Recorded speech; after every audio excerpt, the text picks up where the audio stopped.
Are you listening to the Daily Dose Sports Podcast? Each and every week, Denver sports writer Clint Daly brings you a sarcastic look at the top stories in the world of sports. Whether it's baseball, basketball, football, or hockey, the Daily Dose brings a unique common sense outlook on the world of sports. And if you listen to the show every week, you will be entered into a contest to win tickets to some of the biggest sporting events in the world. Wait, we don't actually do that. What?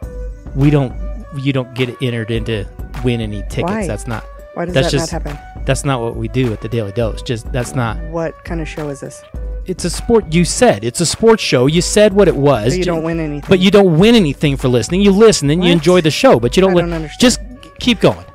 Each week on the Daily Dose, Clint interviews some of the biggest names in sports and entertainment. That's not. You made that part up. That's not what we had you read. We had you come in with the sexy voice and all, but then you're adding stuff that the show isn't really about. Who talks on this show? I do. I talk on the show. We talk about. Have no guests? But sometimes we do, but it's not like we're going and getting LeBron James or like Michael Jordan. A lot of people listen. There's a lot of people that like the show. Are you sure? We brought you in. Do we know? We brought you in to do something very specific, and you're not doing what we asked you to do. Just finish the read. Fine. Listen to the Daily Dose Sports Podcast wherever fine podcasts are hosted, and you can always find it on the Rogue Intel Podcast Network. Was that so hard?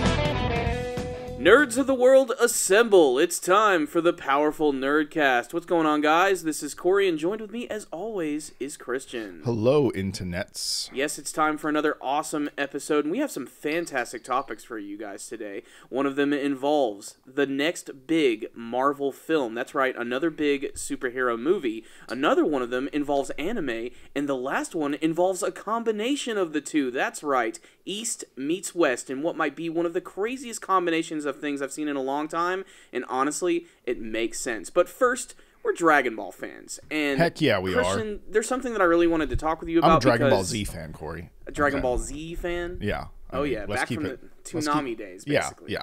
All right, so this one should definitely appeal to you because they just released this brand new article from Akira Toriyama, the creator of the series. Guy. Yes, that guy, yeah. Akira Toriyama. I'd say he's a pretty well-known name amongst the hardcore anime fan base at this point. But basically, throughout the years, we've always just sort of accepted the fact that a lot of the main characters in these shows, which are known as Super Saiyans, are really powerful just because they train for it. It's something that they work towards, they release their inner emotions and anger, and they're able to utilize a transformation which turns their hair golden and basically turns them into Superman, so to speak. But there is actually something scientific behind this, and it might even be something that's going to be very controversial amongst the fan base. Is this like the midi-chlorians of Super Saiyan? This is exactly the midi-chlorians of the Super Saiyan thing. So let me just say that in a recent interview, Dragon Ball creator Akira Toriyama, he revealed to the fan base that Saiyans are able to become Super Saiyans because they have something which is known as S cells. That's right. S cells. Like I said, they might as well call them midi-chlorians. Okay. That is right. So basically, they sort of scientifically... Would you call them super cells? Okay, anyway, I'm not even going to try to be funny here. But basically, this is kind of a new thing. It's only an interview that he's done recently. But basically, he's explained that when a Saiyan reaches a certain amount of these S cells, their anger can trigger something within them, which causes them to go through a physical change, thus transforming them into a Super Saiyan, and he even goes on to say that most Saiyans, most Saiyans have some S cells, just not a lot of them, and the reason why Goku and Vegeta and all of their children are so powerful is because they've inherited a very large amount of these cells. It has nothing to do with the training. It has nothing to do with being killed and wished back to life and transcending yourself. No, it is basically the midi-chlorian effect. Is it just a genetic lottery then? And is it sort of an even larger coincidence that the two Saiyans that survived had the largest genetic lottery of S cells? And that's exactly why I don't like this whole S cell thing. Okay, this is interesting. Also, I think it's okay, you're bringing facts into fantasy anyway, which is already ridiculous. Yeah. You know that show where the dudes fly around and shoot fucking laser beams out of their hands? Well, now we got some science behind it. I'm like, yeah, I guess. I mean, within the lore, there's some science, but it's not real science. And S cells, I don't know how I feel about this. I don't want to jump on a hater bandwagon because, man, that's easy to do. But, okay, S cells. No, I don't like it. There we go. No. It's as simple as that. It really is just like the midi-chlorian effect in Star Wars, where they tried to, actually scientifically explain why Jedis have their powers. Okay, so could you take S cells, like, you know how there's that CRISPR editing genetic method? Could you, like, take, like, some sort of Bulma science? You know, she's like she's like the Elon Musk of fucking Dragon Ball. Basically. I mean, if Bulma can create a time machine... She could, like, inject people with these things? Exactly, like, which... Theoretically, would that give them the ability to become Super Saiyan, or do you have to have Super Saiyan blood? Do you have to have Saiyan blood, or could you also, while you're... No, never mind. I'm not even going to go there. But the point is, could you just transfer these to people? That is kind of interesting. Mm-hmm. It's also kind of... The one thing I always thought was like kind of like the most bullshit thing about the villain Cell was he's like, I'm just the best parts of everyone mixed together. And his aura had a Super Saiyan glow to it, like he had the golden aura. Mm-hmm. So I was like, is he kind of like a Super Saiyan, like a biohacked Super Saiyan? And I don't know. I don't know how I feel about this. If it doesn't come up in the show, I don't really care. Yeah, but as soon as it comes up in the show, it kind of fucks up the storytelling a little bit. Exactly. And, I think this is honestly the type of thing that will never come up in the show. It seems like something that would be really contentious amongst the fan base. And like, is there like a Japanese April Fool's Day and this is falling on that or something? No, I mean, I'm sure there's probably some sort of equivalent to our April Fool's Day. They might even celebrate the same thing. But the fact of the matter is, it's dead November. Yeah. And we are learning that Super Saiyans are not super because of their training, but because of some ham-fisted scientific thing. Look, the way I see this, I feel that this is like in a situation where Akira Toriyama was being interviewed and somebody asked him like a leading question, and he was just kind of like, you know what, I'm going to have fun with this and just give you guys a ridiculous answer. It wouldn't be the first time that Akira Toriyama has actually done this for the Dragon Ball series. But yeah, it's definitely not been taken too well with the fan base. People are not happy about it. So I'm imagining just from the backlash initially that we're probably not going to be seeing this implemented into the show. And, looking at some of these tweets that people have been actually releasing out and reacting to it, like you just mentioned Cell, there was Aaron Woodland who said, Cell wasn't a Super Saiyan. He didn't have enough S cells.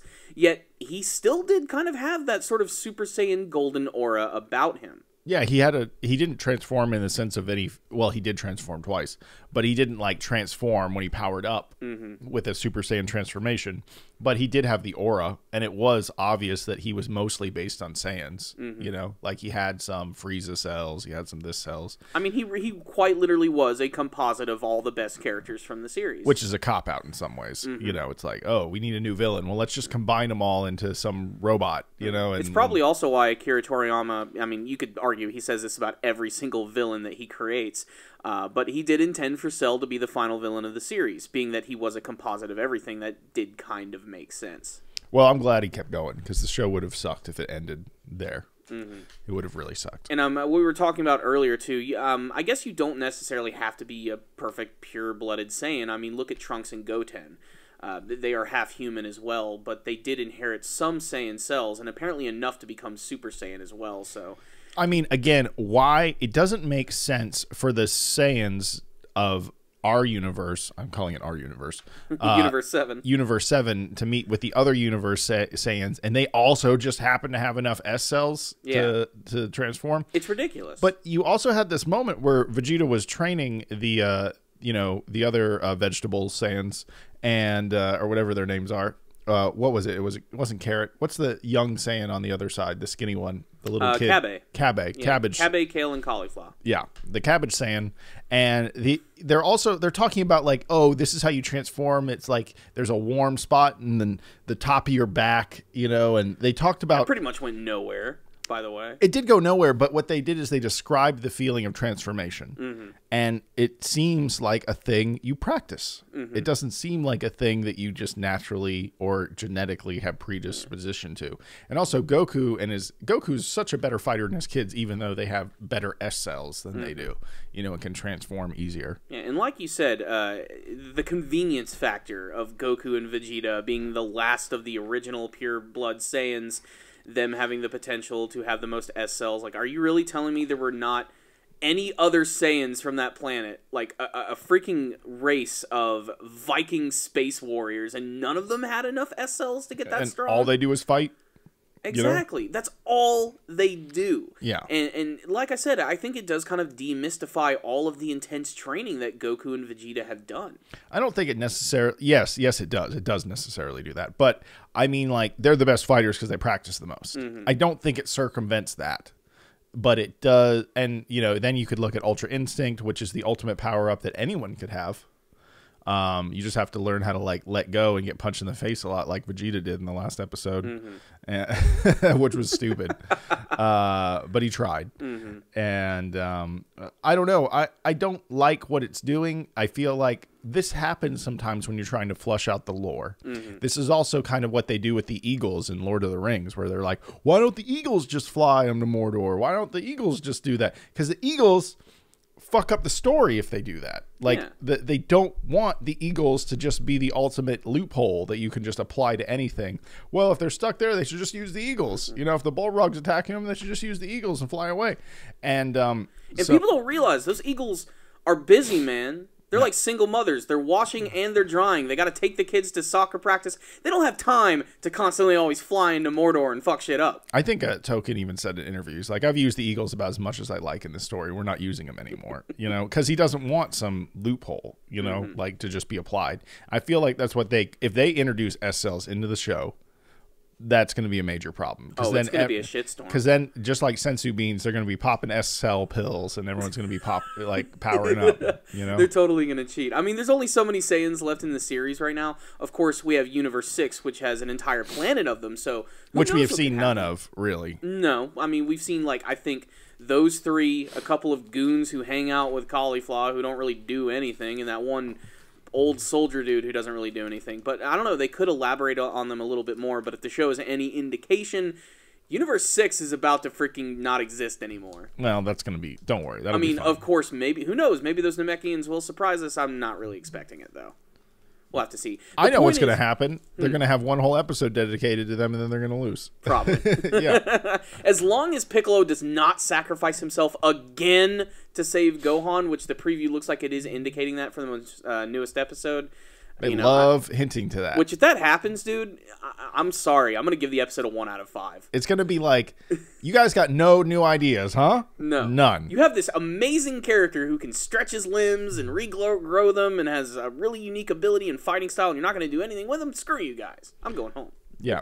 And also, I always loved that idea, and I know in that Dragon Ball, universe comic that came out a few years ago, I think it's still ongoing, where they just had very similar to what's happening now, to be honest. I think it was that comic inspired them when they rewrote, or when they did Super, because you know, all the different universes. It was essentially like the universe that happened was just copied. So like there was a universe where Boo won, there was a universe where Piccolo beat Frieza and he's super powerful. There's all these different universes. There weren't like different universes with different people. What was the name of that series? I think it was called Dragon Ball Multiverse or something. Okay. Like, I mean, you know, a cheesy name, you know, Dragon Ball Infinite. Yeah, Dragon Ball Infinite. It had some name. It was Dragon Ball something. Yeah. I'm sure you can find it if you Google it. And it was actually really cool because there was like a few fights that were like all the Namekians fused into one being that was super strong and which defeated is a really, Frieza. I think that is a cool concept. Yeah, like why does it stop? You know, that's been my theory for the two Namekians from Universe 6. They're going to fuse. fuse. And Saunel. Like, I always thought, like, maybe these guys are composed of multiple Nameks each, and then they're going to fuse together and make an even more powerful Namek. It must be horrible finding a place to eat because all those opinions in their heads. I know. One of them's a vegan and totally ruins it every single time. They're all vegans because all they do is drink water, right? You're right. I always forget that. Well, they never bring it up anymore. They don't. And, you know, I'm a hardcore fan of... And plus, we've seen Piccolo eat food before. Yeah, there was that episode where he ate fish, but who knows? Maybe they didn't know what they were doing with the character yet. Yeah, I don't think they ever. I mean, his blood changed. His blood was originally red, and now it's purple. So they make changes. And the other thing is, you always see Piccolo at the standard thing in anime, especially shonen. After they defeat the bad guy, they always have a party, and you always see Piccolo at the parties. Yeah. So you usually standing stoically in the background. Yes, him or Vegeta or both of them, or trying to be like Batman, like standing on like a light pole or something. Yes, like watching over everyone. He's the savior they need but don't deserve. And so yeah, like you always see him around food, so you kind of think he probably eats, but you forget. Anyway, I love how this conversation has de-evolved into what Namekians like to eat. I just think it's funny. Even with all those people in their head, they're still arguing about what water they should drink. You know? I don't know. I always Piccolo seems like a Fiji kind of guy. Yeah, he's uptight when he's meditating in front of those waterfalls.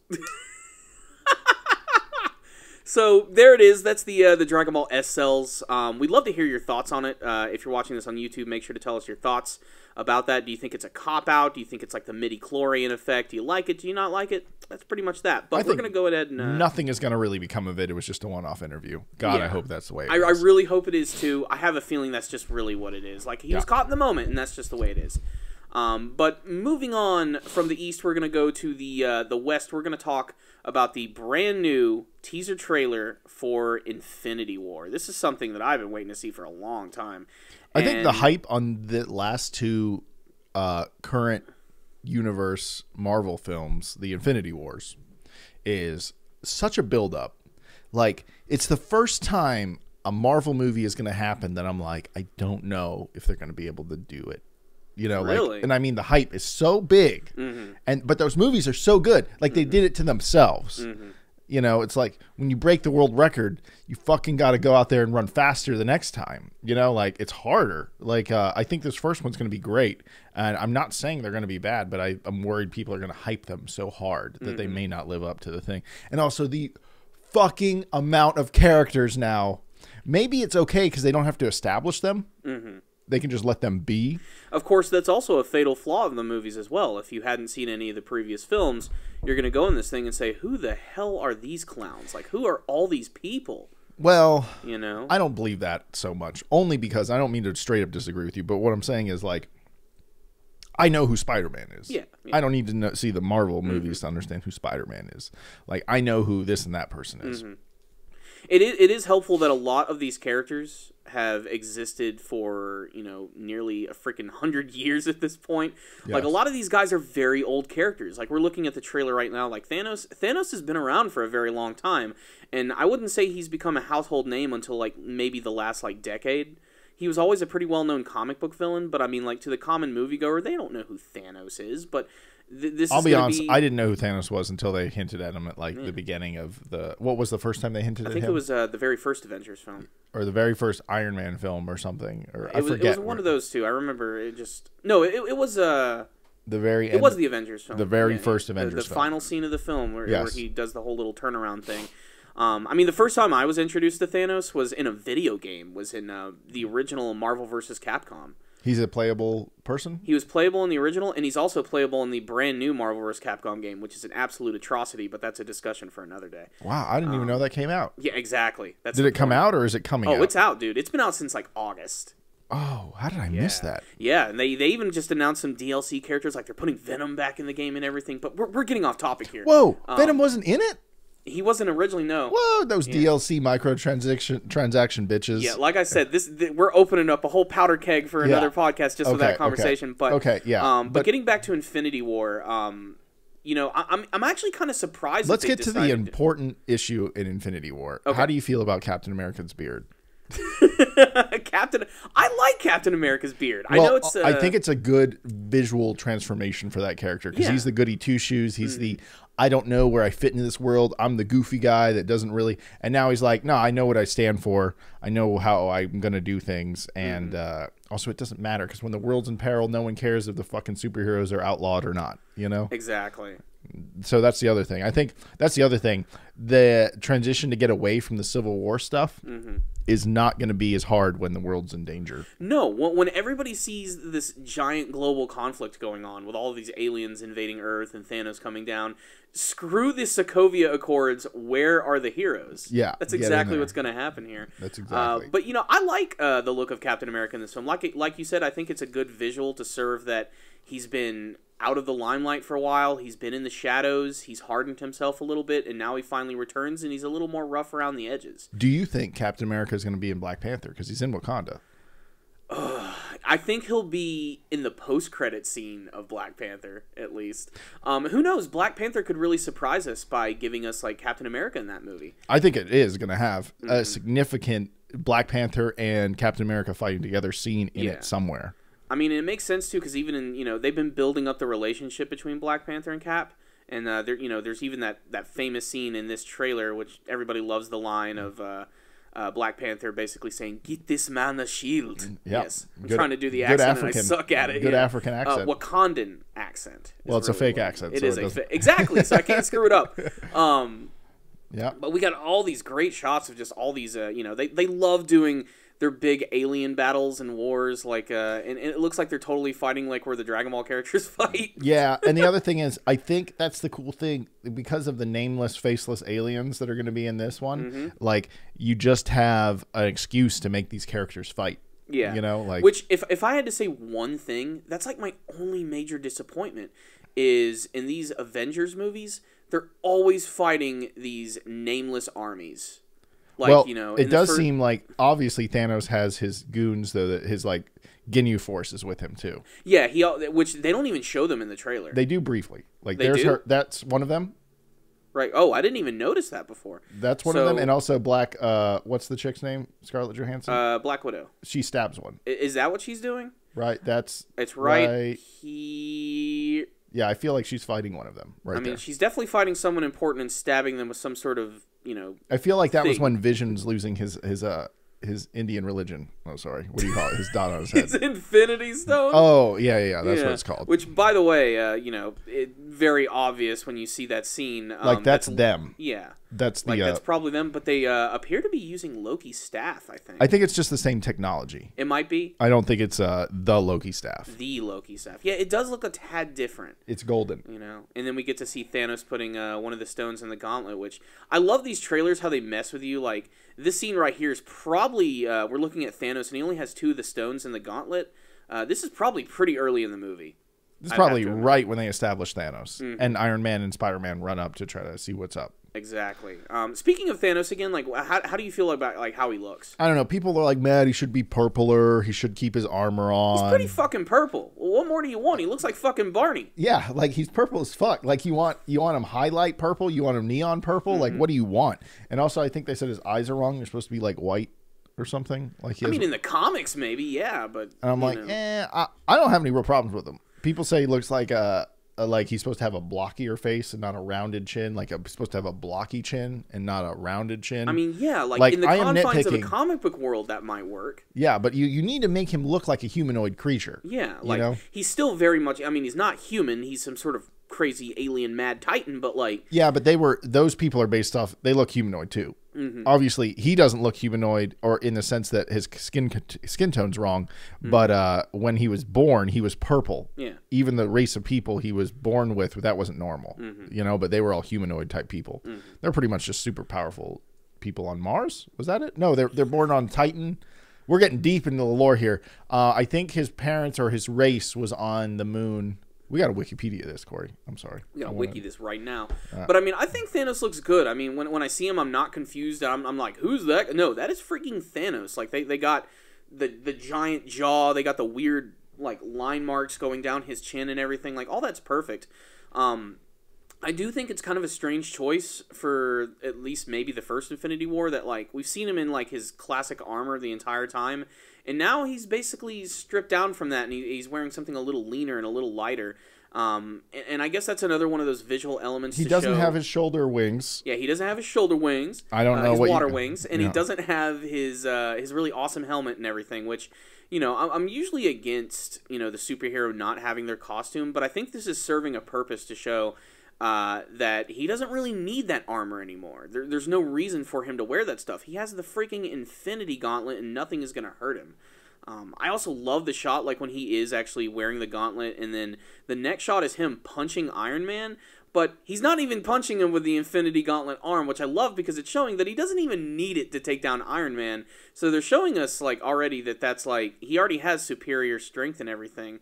But we've still not really seen anything from the trailer to really show why this guy is so incredibly freaking powerful. Like, you know, realistically, if you boil it down and everything, like, Thanos could tank characters from Dragon Ball pretty easily.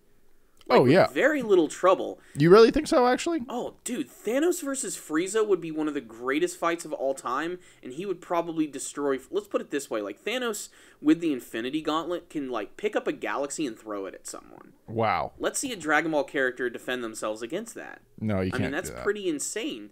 You know, he's proven that he can do some really nutty things. This is a good one. You know, you got the salt guy.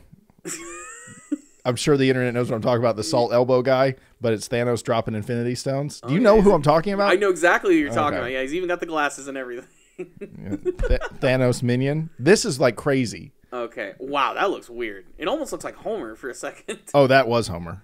Oh, it was? That's Homer holding a donut. Now that you say that, yeah, you like. There's people who are gonna have a lot of fun with Josh Wheaton as Thanos. Like, people have photoshopped this Thanos face all over. Oh my god. Okay. This is Bruce Willis Thanos, and it says the Avengers will die hard. You get it? Wow. Oh, it just moved down a little bit. Oh, sorry. But I did get a glimpse of it. Yeah, Thanos is definitely looking a little Bruce Willis-ish. Yeah, like people are... Thanos McClane! That's right. Oh my god. But yeah, Thanos wow, minion. I could look at these Thanos Photoshop things all day. Anyway, the internet went crazy, and to be honest, this is, I think, the standard thing where it's a vocal minority that the hyper fans, the hardcore fans wanted certain things, and I mean, look, I get it. In his early appearances, he was much more dark blue purple. Mm-hmm. And now he's more light purple. I chalk it up to the fact, too, that he's also in space and the lighting affects the color. This is like this shot right here, like of Thanos. Like we've never seen him in this much light before. I'll be honest, you're absolutely right. The guy fucking is in a dark super villain palace void. I'm sorry, but this is common lighting. Look at the right side of his face on this screenshot we're looking at now, and look at the left. One side is a much darker purple, and it's called lighting, people. See that? Mm-hmm. The tones are different. Yeah. I got to give him that. The tones are different. But also, he was in the movie for moments. Now at best. Now they had to decide, like, how is he going to look? Mm-hmm. You know. I'm telling you this. It's not going to deter any of my hype for this movie at all. No. I'm still very happy to see this. I think Thanos looks fine just the way he is. And you can take it or leave it. This is a movie universe for Marvel. If you want to read the comics, read the comics. Nothing's bad with that. But this is definitely one that I've been looking forward to seeing. And plus, I mean, we aren't even talking about some of the other amazing scenes from this trailer. Like, I love that we're already seeing interaction between characters we've never seen interact before. Like, we have Doctor Strange with Bruce Banner and Tony Stark at the beginning, seeing all of the destruction that's being caused in the city. We have freaking Spider-Man, who's finally using his spider senses, by the way. Did he not do that in his movie? I never saw it. Oh, yeah, you never saw Homecoming? No. I just watched the battles on YouTube. He didn't have, like, a spider sense scene, and he's clearly having it in this movie right here. Maybe it just got cold, and he got chicken skin. It's possible. I do think it's pretty funny, though, that, like, you know, he's got his spider sense. He's like, oh, something's bad, but everybody else just, you know, you could just turn around and see the giant floating freaking a spaceship in the sky. To be fair, he does see it first on the bus. I guess. And the Spidey sense is not a future predicting thing. It's like you get 2 or 3 seconds of extra warning. Pretty much. The Spidey sense, to be honest, is cool, but at the same time, it's almost useless. And I don't mean it like it's useful, but it's not like that useful, you know? So this other shot from the trailer, which is like Loki walking over all of these dead bodies and holding up the Tesseract, the Cosmic Cube. What do you think he's doing with it right here? Do you think he's giving like, it to Thanos? Just giving, maybe like as a bargain, like, don't kill me? Yeah, don't kill me. But that's the other thing. Don't kill me. Great segue. Some people have got to die in this movie. Oh, yeah. That's what they're saying. If Loki dies, whatever. What's that actor's name? Tom Hiddleston. He's a great actor. He's going to go on to do other things, and he's a good actor. So whatever. If he leaves the franchise. Also, it doesn't matter because they have time travel. they're introducing time travel into the show. Yeah. Once they introduce the time stone, whatever the fuck it's called, yeah. anyone who dies, as long as the good guys win at the end of the movie, they can just reverse everything. True. So it's kind of this ex machina device that's built into this Infinity Stone Like problem. a failsafe. Yeah, as soon as the good guys win, they just reverse everything. We're good, you know. And it's not even that crazy because Doctor Strange did it. Mm-hmm. He figured out how to manipulate time to defeat his the big villain in his series. I'm actually very excited to see more of Doctor Strange in this movie, to be perfectly honest. Yeah, and how come? And I also want to see how powerful is Doctor Strange in the sense of like when he's fighting someone like kind of more physically. You know, like how does Doctor Strange defeat Thor? You know, if they ever fought, like I don't get that. You know, does he just banish him to a different universe, the mirror world, real quick? And he didn't actually beat Thor; he just sort of outsmarted him. You know, if that happens. So I'm sort of not that that's going to happen, but I'm saying like him versus Thanos is sort of an interesting equation, which I don't understand. Like honestly, if they do fight with each other in that film, it's something that I really do want to see, especially because Doctor Strange has only had one movie, and then he had his cameo appearance in Thor Ragnarok, which I really, really enjoyed despite how short it was. It was both really funny, but it also showed how amazing he is at being a sorcerer. Like, he tricked Loki, of all people. Like, and he did it, like, instantaneously, which is really impressive for him. And I cannot wait to see him in action in this, to see how he's going to interact with the other characters, as well as going up against these crazy threats. We also have the introduction of the Iron Spider suit, which was something that was teased at the very end of Spider-Man Homecoming.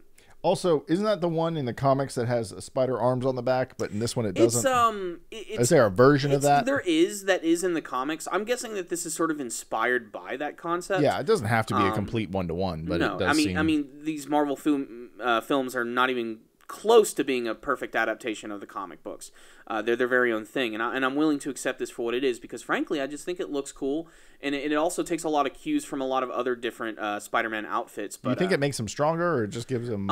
It'll probably just protect him a lot more. It probably has a lot of crazy tech built into the suit as well. That was one of the big things about Spider-Man Homecoming is, despite the fact that his suit does look like it's like made of cloth and everything, it does have a lot of like Iron Man's like Tony Stark tech in it. I know that his buddy ended up hacking the suits to unlock all the abilities, but what were the abilities? Because I haven't seen the film. Like a lot of it is kind of like detective vision and being able to like it's almost like got like built-in radars. It's also got like a mode which like it affects the eyes a lot. Okay, it gives you better visual things. But yeah, like it's got a lot of those little things. Like it's got there's the spider symbol on his chest. Yeah. Which can like fly off and act like it's his very own like reconnaissance drone. Oh, like little things like that. Stuff that never really existed in the comics, but since, you know, the Spider-Man of this universe has such a close relationship with Tony Stark, I'm willing to accept it. And clearly he's having to use the suit in this movie because of this crazy global conflict which is going on. And, you know, I mean, if he didn't, he'd probably get crushed instantaneously. I mean, Spider-Man's going to be great in this movie, but I don't see him being the end-all, be-all in terms of being able to defeat the villains in anything. And also, I think the scene where Thor is, like, screaming and, like, holding that circle and, like, pulling that circle apart, I feel like that's probably also...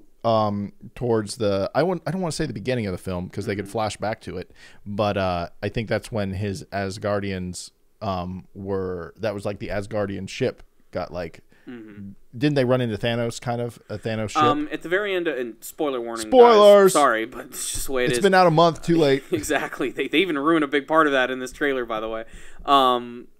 Yeah, at the very end of Thor Ragnarok, which is a great movie, by the way, probably one of my favorite Marvel movies.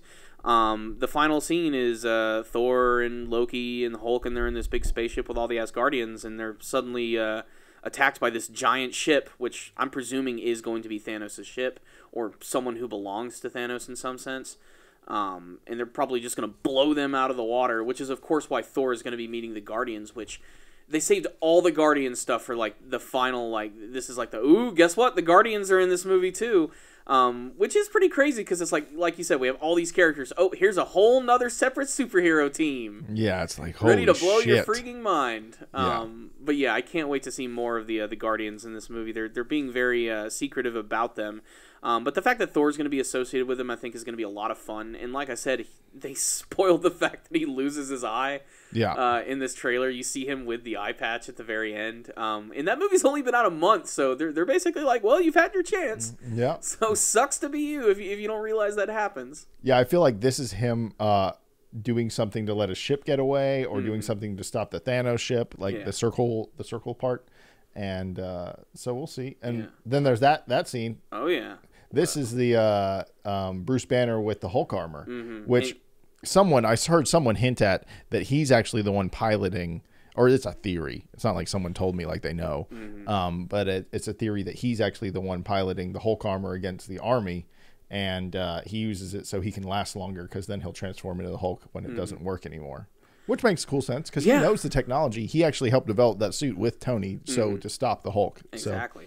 I like it, though. It kind of mixed things up, and I do think it's kind of cool that we have 3 characters in the movie, or really 4, who are going to be using like Iron Man-type suits just to go up against these guys. That's very true. Which I do think is awesome. What did you think of this scene right here, of the Vision being human? Well, it's probably just that actor being sick of going into the makeup chair. It's probably 50% that. No, I think it's just that's what he looks like when he loses his stone, because you can see he doesn't have it anymore. He has this weird. Or is that the stone, or is it because it's missing? I think it's because it's missing. Okay, I mean, this scene can be interpreted so many different ways. My theory on it is that what's her name, the Scarlet Witch, is using some sort of magical abilities to make him appear human. Because you wouldn't want to fuck a red guy. No, that'd just be weird, man. I don't know. Nobody wants to fuck a metallic red dude. Yeah. I don't know. That's just not the way it's going to work. I don't know what's going on. It'd be like having sex with a toaster. It's just not fun. I mean, a very charismatic and British toaster. That helps. You know, if that helps at all. But yeah, that seems pretty interesting. It's gotten a lot of people talking. There is so much going on. Yeah, but there's just so much. What do you think of blonde Black Widow? I'm okay with it. I don't care. You don't care? I don't care. It's not a big deal. It doesn't bother me at all. It doesn't really bother me that much either, but it's another one of those, like, you know, Thanos is too light purple, Black Widow has blonde hair, dogs and cats living together, mass hysteria. Yeah. Like it's just something that a lot of people just cannot accept. Yeah. But yeah, there's a lot of Black Panther in this trailer too, which I think is really awesome. Well, I think Wakanda is one of the main battlefields. It is, yeah, definitely.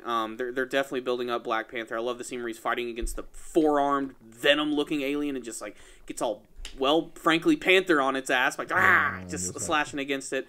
I think is that Thanos? Yeah, slamming down Spider-Man in that shot. Yeah. Yo, yeah, that's definitely Thanos. Yeah. Like, what the hell is Spider-Man gonna do against Thanos? Just absolutely nothing. Where the hell are they in this weird fire world? I feel like they're on his ship, that weird round ship. It's possible, or they are on some sort of other planet.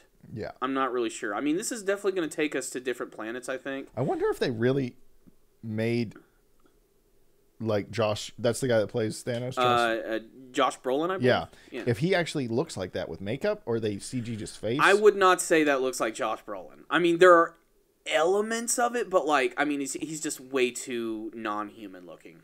I mean... His chin, obviously, but that could be a prosthetic. I mean, it's possible. I mean, here, let's just look him up real quick and do kind of like a quick comparison between the two characters.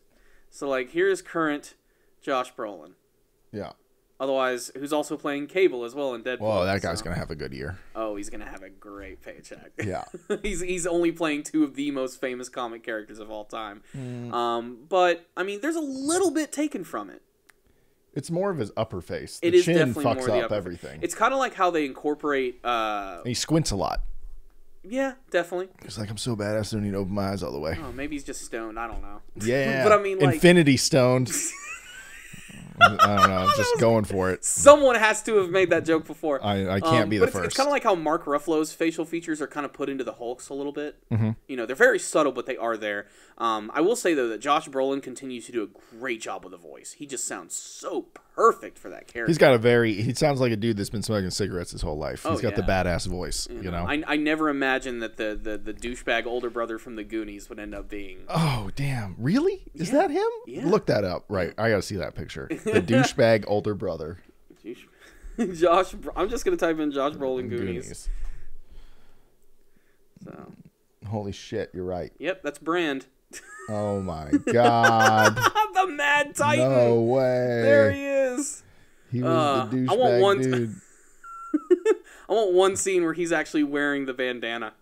Is that real? Did he do an interview wearing the bandana? He did. Oh, God. Yeah. Josh Brolin's not afraid of his Goonie roots. He definitely loves talking about it. Yeah. I mean, he's had a pretty good career at this point. But, yeah, I think Josh Brolin, his voice as Thanos has always been great. Seeing him finally talk a little bit more in this trailer was fantastic. The final shots, there's like the big war scene, the money shot scene of everybody running. I didn't even notice the first time I watched it. There's War Machine. Oh, yeah, I saw that. I never saw him for some reason. You also have Falcon back there. You have Black Panther, Winter Soldier. I forget the Walking Dead characters, the female characters. I don't know. Her movie's not out yet. Her movie's not out yet, she's so I don't being know. introduced into Black Panther when that film comes out. I'm not really too sure about who she is yet. She's going to be introduced in Black Panther, but still, she looks awesome. The whole Wakandan army behind them looks really fantastic. Definitely building up that, yes, this is indeed going to live up to the title of Infinity War. And we also need to remember, too, this is just like the first part of this 2-part Avengers film. So essentially, this is going to be the defeat of the Avengers, and then they're going to rise like the fucking Phoenix for the second one, to defeat. It's going to be good. Yeah, and also I think the one thing I'm super excited about is Hulk versus Thanos, because I want to see Hulk get defeated on a brute force battle. Oh, that's going to be insane. If it happens. You know that's going to be one of the highlights of that movie. It's going to be Hulk versus Thanos and how insane it is. Yeah. We're probably going to finally see the Hulk get pushed like beyond his limits too. Yeah. So that's going to be really good. Because all you have to do is you just have to beat Hulk faster than he can power up. Pretty much, yeah. You have to keep him constantly just beaten in order to take him down. That way he just can't even concentrate. But that's the Infinity War trailer. I thought it was a really great teaser. It's definitely got me hyped. The next 6 months are totally going to suck waiting for it. But the good thing is we have tons of other movies that are coming out, and even one of them is going to be the Black Panther film, so that's going to get us pumped and primed. And we'll almost certainly have some post-credit material leading into this. But if they're really smart, they'll just give us more Howard the Duck. But we'll see how that's all going to go. Fuck your duck. I will say one more small thing about this trailer that I love. I love that the composer from the original Avengers is coming back. I believe his name is Silvestri. And that's because I love the main theme of the Avengers. And it's one of the few times I can say in the Marvel movies that it has a distinctive theme that I always remember. Something that I always think of when I think of that. And it reminds me of that because I saw a video a week ago. This guy made a movie about why the Marvel films don't have memorable soundtracks. There's nothing really that special about them that sticks out. You know the Jurassic Park theme. You know the Batman theme. You know the Star Wars theme. But can you even, what's the Winter Soldier theme? Dun dun dun dun dun dun dun dun. That's Jurassic Park. Oh, damn it. Okay. The point is, there's really not that much distinctiveness about it, but Silvestri adds a lot of gravitas to these movies and makes them seem really over the top and epic, and I'm glad that they repurposed that theme. To me, it's not that it's a soundtrack, it's just an epic, orchestral, what's the word when they have an orchestra? Orchestral sound. Wow, I can't say that word. But it's just this big built-up thing. Yeah. When you watch Star Wars, yes, there's the Star Wars theme, but a lot of the music is just over the top crazy sounding orchestra music, and so but I mean there are definitely times when I think a soundtrack can truly complement a movie. Oh fuck yeah. I just riffed the Jurassic Park. RoboCop, that movie would be nothing without that amazing theme, and it plays throughout the entire movie and it amplifies just about every single action scene and triumphant moment, and I love that they brought that back for this one. And I'd say aside from this, it was Thor Ragnarok, which had a freaking great soundtrack. Oh my god. That's the first Marvel movie, as soon as I was done watching it, I just wanted to listen to the soundtrack. And that movie was composed by a man named Mark Mothersbaugh, which probably not a familiar name inside the house for a lot of people, but this guy's pretty famous. Not only was he one of the lead members of the band Devo from the 1980s, famous for songs like Whip It, but he's also been a famous composer for a lot of things. He did the soundtrack on the cartoon Rugrats. What? And now, the opening theme of that show. Now, how's that go? Now I was about to do.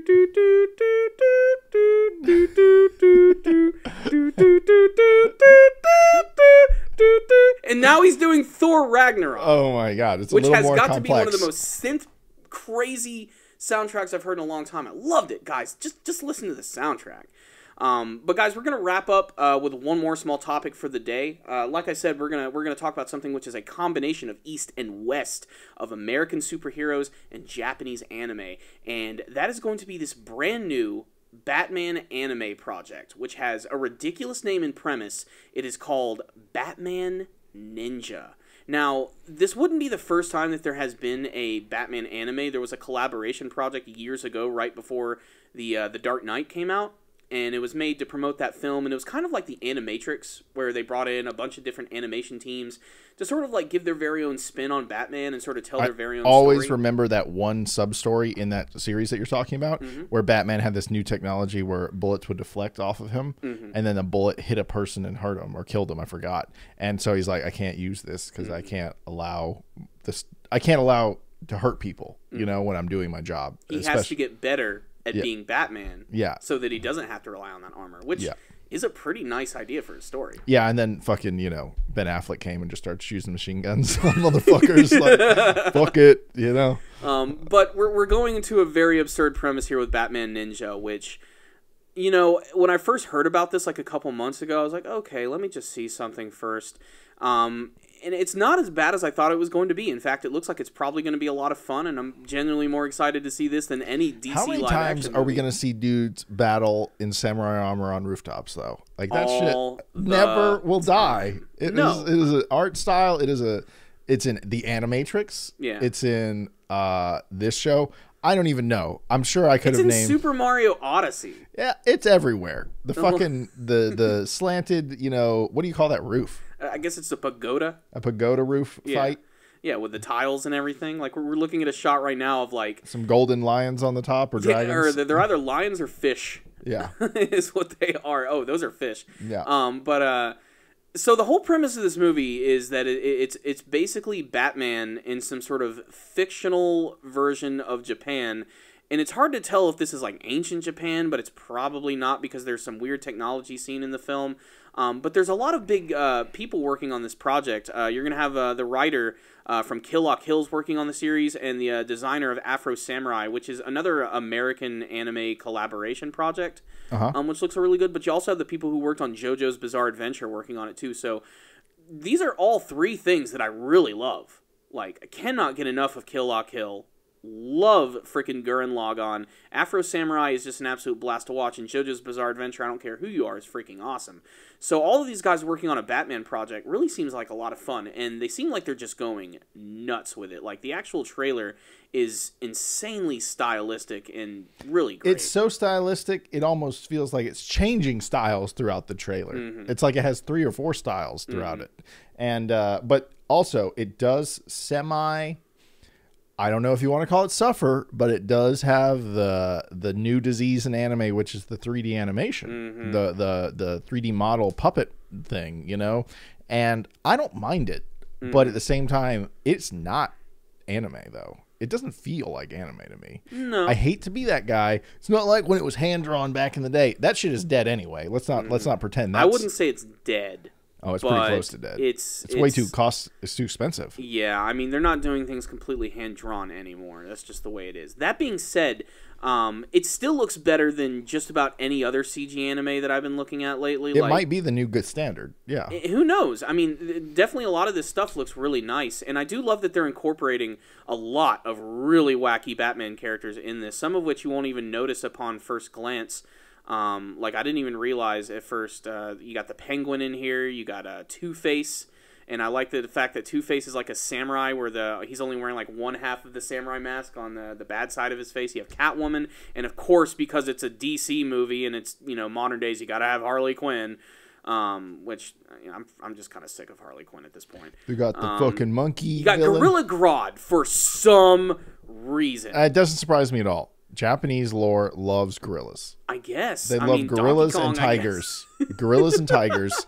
Well, I'm saying, like, look at the art style. The art style, I've seen gorillas in that art style before, so that for them to use him doesn't surprise me. Yeah, but I mean, Gorilla Grodd's been popping up a lot, though, lately in DC projects. So, like, somewhere along the line, this super intelligent gorilla became really popular. I'm not sure how it happened. I mean, I don't know. I'm okay with Gorilla Grodd. But obviously, the main confrontation, as always, is going to be Batman and the Joker, which is definitely the cornerstone of this trailer. There's a lot of shots of them actually battling. And I will say, they did a great job of making the Joker look really scary and freaky. Like, his look mixed in with the Japanese style. And even though he has a Japanese voice actor, that laugh is fucking spot on. Oh, yeah. It's spot perfect. on. That's a hard thing to get. I mean, look at that screenshot. Look how fucking scary he looks right there. That is terrifying. That's something that cannot be replicated in live action ever, and certainly not by Jared Leto. Maybe Cesar Romero. I'm not really sure, but it does look really cool. The dog trainer? The what? Caesar? No, that's Caesar. I forgot his last name, actually. The dog trainer? The dog whisperer? But yeah, I love the overall aesthetic. I think Batman dressed as like a pseudo ninja samurai looks really cool. I can see. He looks more like a samurai than he does a ninja, though. Yeah, that's the thing. I mean, it's called Batman Ninja, but dude looks like a friggin' samurai right there. And I can't tell if he actually does have a beard or if that's just part of his overall his get up for everything. I mean, it's definitely taking liberties, and I expected it to be different, and I'm okay with that. I think though the writing and the storytelling is going to be so good, even if people don't like the 3D animation, it's going to good story supersedes a lot of problems. Yeah, you know. I mean, I don't expect a very deep story from this, to be perfectly honest. I mostly expect a lot of just heavy visual storytelling, which you know I'm what okay this with. fight It's reminds anime. me of now? It reminds me of like when the first and second Hokage were revived, and then the third Hokage had to fight. It looks like this fucking fights. I'm so pissed at the pagoda fights anymore. Like they're overused. You're disenchanted by the pagoda fight. Yeah, I don't know. It's a great place to have a one-on-one battle because you zoom in as the two dudes run against each other on the fucking rooftops. I get it, but I don't know. I didn't even notice the Joker has a Fu Manchu mustache. There's a lot happening really fast here. Yeah, that's the other thing. Like, this is definitely one of those trailers you can watch a lot and just see so many little things you never saw. Oh, I want one of those things. The things where the waterfall. Oh, the little bamboo like water thing. Yeah, I want that you to see in like every freaking anime series. I know. I want It always serves as like a transition shot, or when something really serious happens, or there's like a dead silence. Kill Bill. Yeah. Right before they start fighting. Exactly. You know, that's all over the place. It makes sense too, because that series is kind of like the ultimate like boner for everything Japanese like related.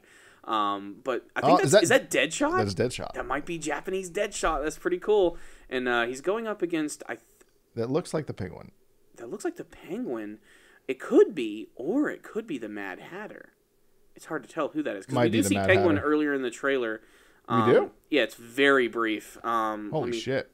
Yeah, they are just jam packing so many characters into this one. Man, I need to find that shot. Here it is. Yep, there's the Penguin. Okay, that's probably the Mad Hatter then. Yeah, it could be. I don't know. The lighting makes it kind of hard to tell. You know what would be cool? There's so many villains and bad guys in the Batman universe. They should just have a free-for-all. Like, I don't mind the bad guys fighting each other because they do have different motives. Yeah. You know? Like, why do they always team up? Let's all team up against Batman. None of you guys are all fucking psychopaths. You wouldn't really team up. No, not always. You know? Some are a little more... I mean, we have Catwoman fighting Harley Quinn right here. That's what I'm talking about. But then again, Catwoman is kind of an anti-hero kind of character, you know? I mean, even in the current comics, she's married to Batman.